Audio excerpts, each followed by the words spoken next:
बिहार में जनता दल यू और भाजपा का संबंध टूटने के बाद भाजपा के नेताओं ने जो पटना में धरना दिया, क्या आपने धरना दे रहे नेताओं के चेहरे देखे थे? भाजपा के सारे बड़े नेता, लगभग सारे बड़े नेता धरने पर बैठे थे। उनके चेहरे देख करके ऐसा लग रहा था, क्या आपको उनके चेहरे देखकर ऐसा लगा कि वो आगे एक बड़ी लड़ाई के लिए तैयारी के साथ धरने पर बैठे हैं? उनको जनता दल यू और राष्ट्रीय जनता दल दोनों से लड़ना है, इसकी तैयारी के लिए वो लोग धरना दे रहे हैं। ज्यादातर चेहरे ऐसे मुरझाए हुए, निस्तेज और थके हारे थे, जिनको देखकर ऐसा लग रहा था कि वो सरकार जाने का गम मना रहे हैं। आगे की लड़ाई की तैयारी नहीं, वो सरकार जाने का दुख था। आज उन चेहरों के बारे में बात करेंगे जिन चेहरों के दम पर भाजपा आगे की लड़ाई की तैयारी कर रही है। नमस्कार, मैं हूं अजीत द्विवेदी। नया इंडिया के YouTube चैनल में आपका स्वागत है। भाजपा के पास बिहार में ऐसा कोई चेहरा नहीं है, कम से कम अभी जो चेहरे हैं उनमें से कोई ऐसा नहीं है जिसके दम पर भाजपा लड़ाई लड़ सके। अभी लोकसभा चुनाव सिर्फ डेढ़ साल बचे हुए हैं। हालांकि लोकसभा चुनाव तो पार्टी को प्रधानमंत्री नरेंद्र मोदी के चेहरे पर लड़ना है, इसके बावजूद बिहार में कम से कम ऐसा चेहरा तो होना चाहिए जिसे आप नीतीश कुमार और तेजस्वी यादव के मुकाबले खड़ा कर सकें। पिछले 32 साल से लालू यादव का जब से राज आया है, बीजेपी ऐसा एक भी नेता नहीं खड़ा कर सकी है जो लालू यादव से टक्कर ले सके।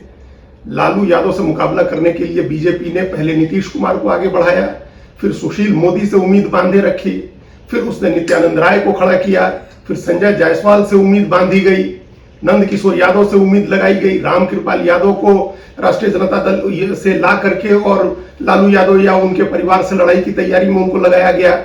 लेकिन ये सारे चेहरे किसी काम के नहीं साबित हुए। तो अब सवाल है कि आगे डेढ़ साल के बाद लोकसभा चुनाव और उसके बाद अगर समय पर होता है तो 2.5 साल के बाद विधानसभा चुनाव। उस चुनाव में बीजेपी क्या इन्हीं चेहरों के साथ लड़ने जाएगी?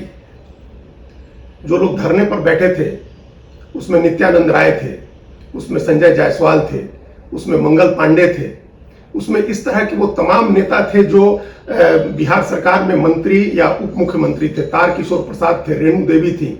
बहुत सारे लोगों ने बिहार के नीतीश कुमार की पिछली सरकार में उद्योग मंत्री रहे शाहनवाज हुसैन का दुख भी देखा कि जब पटना से जहाज में चढ़े तो उद्योग मंत्री थे, माफ कीजिएगा, जब दिल्ली से जहाज में चढ़े तो उद्योग मंत्री थे और जब पटना उतरे तो कोई मंत्री नहीं थे।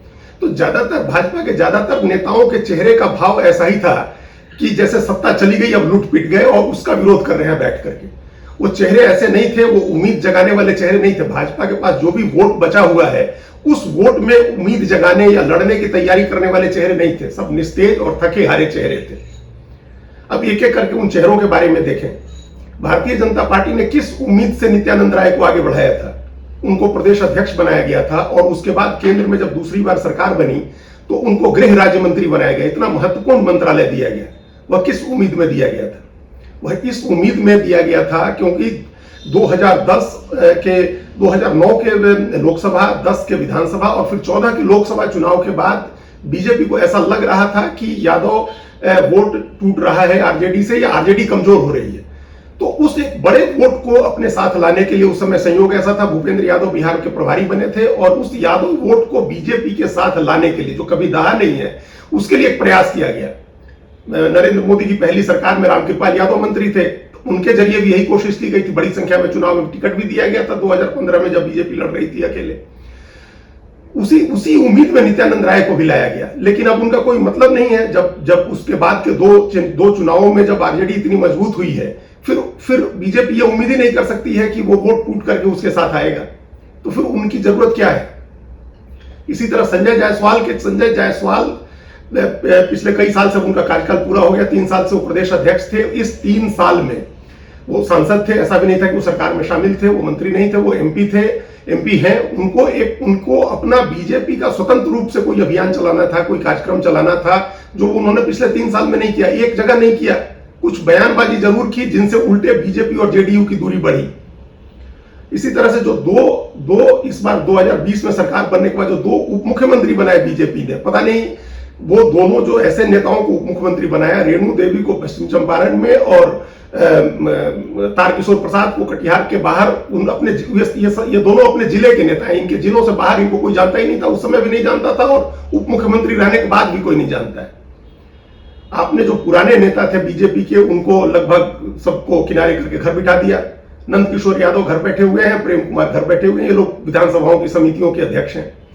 सुशील कुमार मोदी को अपनी एक योजना के तहत वो ये आपने बिहार से निकाल करके और दिल्ली की राजनीति में लिया, उनको एमपी बना दिया गया। वैसे वो रहते समय भी उन्होंने बीजेपी की मजबूती के लिए कुछ किया हो ऐसा लगता नहीं है, ऐसे इसकी कोई मिसाल नहीं है कि उन्होंने बीजेपी की मजबूती के लिए काम किया हो। उनके ऊपर कैलाशपति मिश्र ने भरोसा किया, कैलाशपति मिश्र ने उनके ऊपर, राधा मोहन सिंह के ऊपर, इनके जैसे कई एक नेताओं की फौज तैयार की जिनके ऊपर उन्होंने भरोसा किया है। सुशील मोदी वही पटना यूनिवर्सिटी के छात्र संघ से निकले जिस समय लालू यादव और रविशंकर प्रसाद और ये सब आदि नेता निकले, उसी समय के नेता हैं वो भी, उन्होंने बीजेपी आंदोलन में हिस्सा लिया। लेकिन वो लगातार शुरू के दिनों में तो जरूर नीतीश कुमार के साथ लड़ाई लड़ी जब सत्ता में आने की बात थी, जब जिस समय आरजेडी की सरकार थी। लेकिन सत्ता में आने के बाद, एक बार 2005 में सत्ता में आने के बाद सुशील कुमार मोदी का कोई ऐसा कार्यक्रम नहीं हुआ जिससे पार्टी मजबूत हो। लगातार बीजेपी कमजोर होती गई, सीटों की संख्या भले बीजेपी की बढ़ गई लेकिन उसको संगठन की मजबूती से नहीं जोड़ा जा सकता है। सीटों की संख्या तो सिर्फ इसलिए बढ़ गई कि वो एक इक्वेशन बना हुआ था, एक समीकरण बना हुआ था जेडीयू के साथ, जिसमें बाद में रामविलास पासवान भी शामिल हो गए थे। तो सीटों की संख्या से मजबूती नहीं बनी बीजेपी की, संगठन मजबूत नहीं हुआ उसका नतीजा यह है कि जब बीजेपी को अपने दम पर 2015 में लड़ना पड़ा तो वो 54-53 सीटों पर आ गई। 4 सहयोगी थे उसके पास, इसके बावजूद पूरा एनडीए 59 सीटों पर रहा। इसलिए जो ये चेहरे हैं जो धरने पर बैठे हुए थे, प्रदर्शन कर रहे थे, अपनी सत्ता जाने का दुख मना रहे थे, उन चेहरों के दम पर बीजेपी नहीं लड़ पाएगी। बीजेपी को नया चेहरा लाना होगा और नया चेहरा ऐसा होना चाहिए है जो अपने स्वतंत्र रूप से, जिसके पास कुछ वोट हो और जो लड़ने भिड़ने वाला नेता। अभी ले दे करके बीजेपी के पास ऐसा एक नेता सम्राट चौधरी दिख रहे हैं, युवा है, हालांकि उनका बैकग्राउंड राष्ट्रीय जनता दल वाला है, लेकिन उससे भी पीछे बैकग्राउंड देखें तो वो शकुनी चौधरी के बेटे हैं और शकुनी चौधरी और नीतीश कुमार ने मिलकर के आरजेडी के खिलाफ पहली आवाज बुलंद की थी, वो भी उस समय जिस समय लालू यादव की लोकप्रियता अपने चरम पर थी। वो कुशवाहा का जाति का प्रतिनिधित्व करते हैं जिसके साथ 8% बिहार में वोट है। अभी बीजेपी के पास कोई वैसा नेता नहीं है, बाकी जो भी कुशवाहा नेता है वो जेडीयू के साथ है या आरजेडी के साथ। तो अगर बीजेपी एक लंबे समय की प्लानिंग करती है, सम्राट चौधरी को और अपनी भी पार्टी के नए नेताओं को आगे करती है और उनके साथ फिर लोक जनशक्ति पार्टी के चिराग पासवान का एक तालमेल होता है और उन दोनों को साथ लेकर के अगर बीजेपी शुरू करती है तो कम से कम 8% कुशवाहा और 5% दुसाद का जो वोट होगा उसके साथ बीजेपी का वैश्य और फॉरवर्ड वोट जुड़ेगा तो बीजेपी लड़ने की स्थिति में आएगी।